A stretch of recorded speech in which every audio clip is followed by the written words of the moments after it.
पुनर्जीवित कर रही है और विपक्ष का कहना है कि इससे कोई फायदा नहीं होने वाला है। विपक्ष को मालूम है वैसे नहीं कि उनको कोई फायदा होने वाला नहीं है। जितना कयास लगा लें विपक्ष के नेता श्री तेजस्वी यादव जी, उनके परिवार में भी बवंडर मचा है। परिवार को वो संभालें। दिल की बात स्पष्ट उन्होंने कहा है कि कोई फ़ायदा होने वाला नहीं है। तो जनता निश्चित ये तय कर लिया है कि श्री तेजस्वी यादव जी जितना हाथ पांव मारना है मार लें। अब उनको कोई अवसर अब जनता देने नहीं जा रही। 2010 में आयोग का गठन हुआ था पर उसके एक सदस्य का मनोनयन नहीं हुआ था। अब जाके यह कार्रवाई हो रही है। विपक्ष इसमें भी तंज कस रहा है। विपक्ष के पास कुछ है क्या? विकास का मुद्दा, शिक्षा का मुद्दा कोई है उनके पास? क्योंकि उन्होंने तो माता पिता के कोख से निकल करके सत्ता की सुख भोग रहे हैं और ये सदस्य के ऊपर चर्चा कर रहे हैं। श्री तेजस्वी यादव जी अगर डिप्टी सीएम का तगमा मिला है, विरोधी दल का नेता का तगमा मिला है, उसके लिए भी राज्य के नेता यशस्वी मुख्यमंत्री नीतीश कुमार जी को धन्यवाद देना चाहिए। 6 जून को पिछड़ों को साधने आ रहे हैं राहुल गांधी, नालंदा आ रहे हैं, बिहार शरीफ में कार्यक्रम है उनका। श्री राहुल गांधी जी खुद को बिहार के और देश की जनता को बताएं कि वो किस समाज से आते हैं।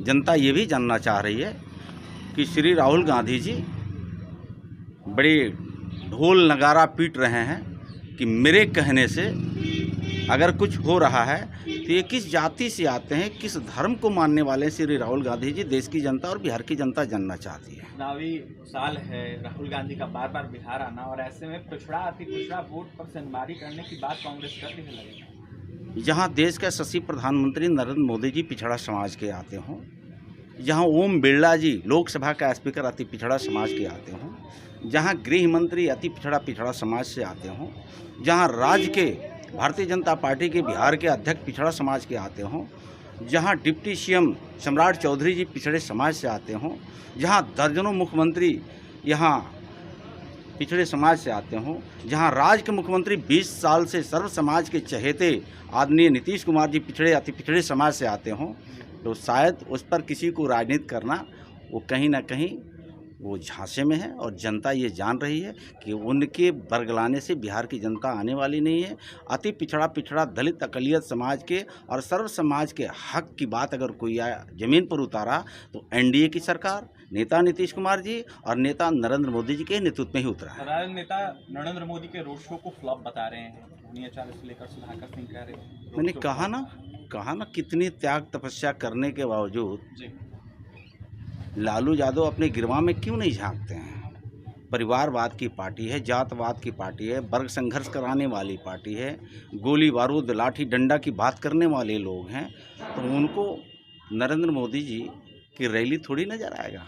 उनके ऊपर तो विनाश का चश्मा चढ़ा हुआ है ना। बिहार के विकास उनको दिखता ही नहीं है। बिहार के 14 करोड़ जनता को तो उन्होंने मजाक किया लहजे में अपमान करने का काम करते हैं। जहां देश के यशस्वी प्रधानमंत्री नरेंद्र मोदी जी का पदार्पण हो रहा है, हजार करोड़ रुपए का उन्होंने बिहार को सौगात दे रहे हैं, तो ये नहीं दिख रहा है। हो सकता है कि श्री तेजस्वी यादव जी को वो न दिखता हो, लेकिन बिहार के 14 करोड़ जनता देख रही है। शिक्षा के क्षेत्र में, स्वास्थ्य के क्षेत्र में, सड़क के क्षेत्र में ये तमाम काम देश के नेता मोदी जी और राज्य का नेता नीतीश कुमार जी कर रहे हैं। धन्यवाद। विपक्ष को सिर्फ और सिर्फ अफवाह फैलाना, झूठ बोलना, यही उनका काम रह गया है। बिहार और देश में कोई भी बेहतर काम होता है तो विपक्ष को सीने में दर्द, पेट में दर्द, पता नहीं कहां कहां दर्द शुरू हो जाता है। तो माननीय प्रधानमंत्री जी लगातार बिहार को फोकस कर रहे हैं, बिहार को आशीर्वाद देने का काम कर रहे हैं। आपने देखा कि कल विक्रमगंज में हजारों करोड़ का शिलान्यास और उद्घाटन हुआ है। लगातार बिहार अग्रसर हो रहा है विकास के पथ पे। इन बातों से विपक्ष के सीने में दर्द हो रहा है। पता नहीं आगे मिर्गी भी आना शुरू हो जाएगा थोड़े दिन बाद। नीतीश कुमार का कल जवान फिसला था, उन्होंने अटल बिहारी का नाम लिया था। अब जाकर विपक्ष कह रहे हैं देखिए जवान फिसलने की कोई बात नहीं है। वो अटल जी का भी सम्मान उतना ही करते थे जितना माननीय नरेंद्र मोदी जी का करते थे। दोनों का नामों का चर्चा की है, उसमें कोई फिसलने वाली कह रहे हैं मानसिक स्थिति नहीं है। अरे विपक्ष को तो दर्द हो रहा है, विपक्ष को हो रहा है कि कब नीतीश कुमार जी हमारे तरफ चला है। उनको दिन में सपना देखते हैं, मुंगेरी लाल के हसीन सपना, कि पता नहीं नीतीश कुमार जी कब आ जाए। ये दिन अब नहीं आने वाला है कि बिहार में पूरा जंगल आ जाएगा।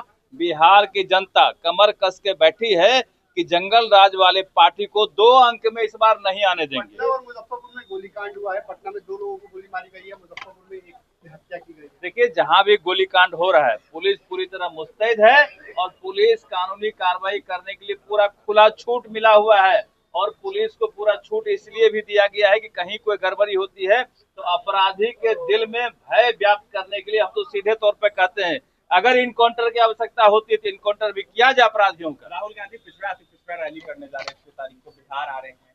बिहार शरीफ में देखिए, जब माननीय प्रधानमंत्री जी बिहार आते हैं तब उनके भी पेट में दर्द होने लगता है कि हमको भी बिहार जाना चाहिए। तो अकल करने से नकल नहीं बढ़ने वाला है।